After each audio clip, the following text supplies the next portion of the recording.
And for many of you, this is something that you may not have even been consciously aware of, but you are now. Because there are things happening globally, there are things happening in our respective countries that are pushing you to understand this a lot faster. It's a ruder wake-up call.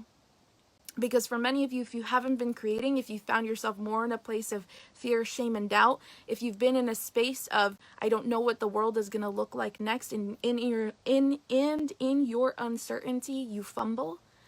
If the current events have put you in a place where you don't know how to achieve the next thing, this is your opportunity now to figure out how exactly you get yourself, how do you lead yourself through something like this. Hi, Rashida.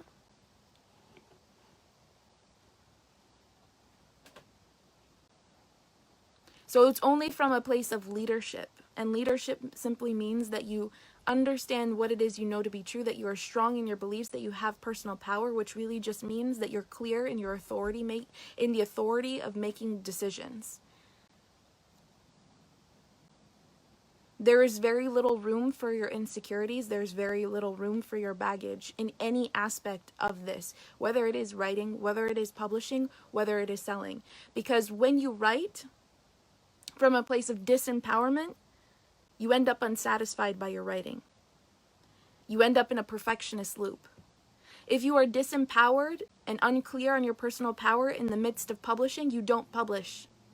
You stop before you even hit the publish button. You start to invent excuses. You start to feel overwhelmed by all of the information that is requested or required of you as you go through the different distributor sites. And then when it comes to selling, that's especially when it fucks you up. Because if you come to selling from a disempowered place, you come to it with a desperate energy, you don't make any book sales. People do not need to be convinced to buy your work. That is the misconception of selling and marketing. People do not need to be convinced of anything. When you think about the fact that when you go into a store, how many of you very often don't like to hear the sales rep try to sell you on a shirt? Or if you're going to a makeup counter, unless you seek that guidance, you don't want to be sold to. You don't want to be given some shtick or spiel.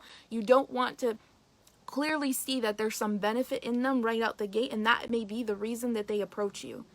And so if a sales representative came up to you and told you, this is every little speck and detail about this one lipstick you were eyeballing briefly, would it turn you on to buy it, or would you be turned off and turn away from buying the lipstick? If they sat there and told you it's $19.99 and it's made from this pigment and it's imported from this place or this or that, and it's not from a place of painting the picture at all, it's a place of, I am a sales rep that definitely needs a commission from this.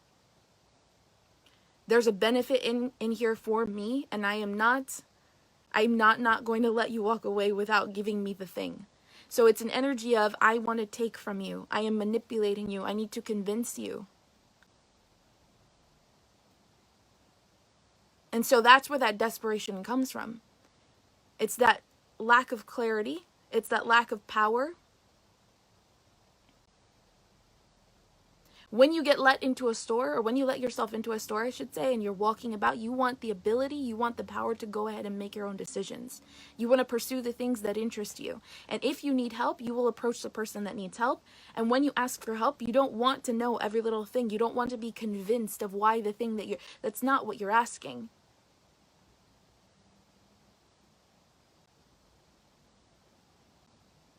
You don't want to be manipulated into believing that something is better than or the best of something.